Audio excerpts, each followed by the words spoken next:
David, thanks for joining us for an update on where things are behind the scenes at the club. The first thing we want to start with is, obviously, after a great start to this year's championship with only 2 points separating first and 10th, how much do you think that the quality is shining through in this league, and how excited are you by the competition this year?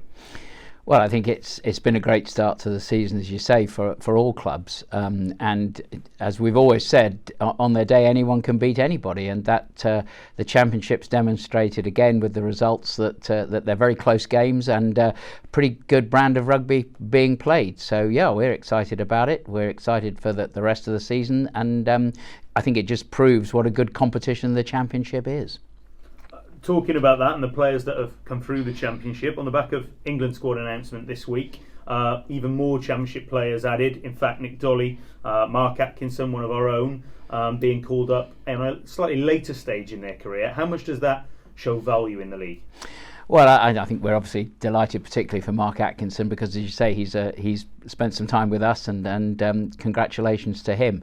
We believe very firmly that the Championship has been a pathway to the Premiership and to international honours for a huge number of players, and I think that's a point we're really very, very keen to get across. The Championship is an important pathway to the Premiership, and it is genuinely the second tier of elite rugby in England. I think we've at times highlighted the players that have come through Bedford Blues, and at the moment the Championship is seeking to advise how many players have come over the last 10 years onto the Premiership and international honours. Do you think it's as strong now as it ever has been, or do you think it's lessened at all? No, I think it's probably stronger in many ways than it has been. I mean, you've seen that the call-ups this week, and how many players from the Championship have been progressing into the Premiership. It looks to be the first port of call Premiership clubs go to when they want to sign anybody. I was joking with Paul Durkin from Cornish Pirates the other week about the qualification to be a Premiership hooker seemed to be the fact you'd spent time with Cornish Pirates. So I think it is stronger than ever. As Championship players moving up to the Premiership. We're going to just touch on the strategic review that we did last time, obviously, and I just want to see if you can give us any update, if any, on where the current situation is. Yeah, I mean, as you know, Gareth, we've been and you've been involved in this, but we've been very, very keen to take a really positive view of the review and to contribute absolutely positively and as fully as we can to that review. And to that end, we've prepared a position paper that we've all worked on, yourself included, sort of justifying the Championship as being the proper second tier of elite rugby.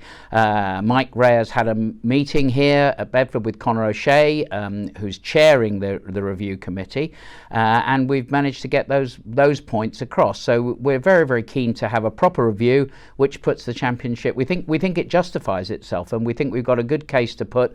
Bedford is all about trying to put that case as positively and as openly as they can, and we will continue to do so. You mentioned our input there, and we're obviously seeking to try and have what impact we possibly can. I've had various chats and meetings with Simon Massey-Taylor. Mike's obviously spoke with Conor. What more do you think can other clubs do to I guess take a lead on showcasing what we feel the Championship represents? Well, I think judging from the mood around the Championship, it is very similar. I mean, there's no one there who says they don't believe in the Championship. Lots of people would echo some of the points that we've made. Some would have different emphases than others, but would echo the points that we've made. And I think that the problem is going to, as you know from your conversations with Simon Massey-Taylor, that the issue is not going to be about the structure of the game or the ability to be promoted and relegated. People want a dynamic Championship. The issue is going to be around how that's funded, how that fully professional level is funded, and I think that will be where the more difficult areas lie. What do you hope that outcome is then? Obviously it's funding. Obviously it's, and we've talked a lot about the funding through rather than from, i.e. how can we drive commercial sustainability in the league? But what do you hope that outcome would be, both from a structural and funding point of view? Well, I think structurally what we'd like to see is a fully fully professional league with the ability to be promoted and the jeopardy of being relegated down to ND1 at the bottom. I mean, and a fluid, dynamic situation, a bit like, and you've heard me say this before, a bit like they have in France, where it seems to be able to be promoted and relegated without the sort of financial jeopardy that exists here. So we'd like to see that.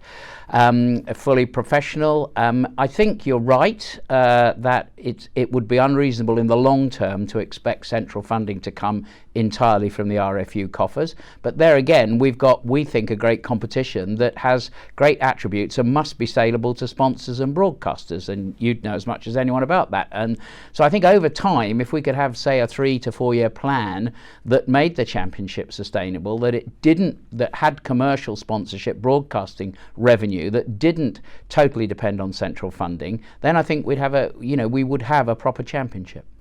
Let's talk a bit about Bedford's own start to the season. We're about to face Richmond, 3rd versus 4th. How are we feeling after what has been no doubt a positive start for us? Well, yeah, I think overall, I mean, it's a bit difficult because we had a bye in the first week, so that's why it's slightly unbalanced. But I think we gave a great account of ourselves in Jersey, but we didn't come away with the right result. But since then, we played particularly well in both the games we've played. As you say, Richmond, old rivals, and they're actually above us in the table, so we may start Saturday as slight underdogs. But we'll fancy ourselves here at Goldington Road, and we'll look to having a huge crowd and a really successful day. I think Mike's put together a really good squad, and they have so far played some really great rugby, and we're hoping to put that on show on Saturday as well and hope for a good result. Well, talking about that squad, we often focus on the players that leave us to go on to Premiership success, international honours, and we've talked about it already today. Jamie Elliott, we've just announced as a permanent signing, homegrown, a Bedford lad, but equally transitioning from the Premiership or from higher level. He's been I forget how many caps at Northampton Saints, but certainly was a star, in fact nominated for Try of the Decade, I think, or something along those lines with Saints. Recently in Italy playing on what was the Pro 14. So just tell us a little bit about how important it is, one, to have homegrown players, but secondly, to see players transitioning the other way. Well, I mean, it's great to have Jamie permanently signed, and you're right to say that's a great success for us. I mean, he's been playing for us since he came back from Zebre, and we've been very keen to make that a permanent contract, which I'm delighted to say it now is. As you say, he's a Bedford lad. His parents, great supporters of the club for years and years and years, so it's a great thing to have. He's a quality player, as you said. He's a quality player at Northampton, quality player at Zebre. There is, if he's probably at some point he may still have Premiership aspirations. In that case, the Championship's the best shop window for him to be in.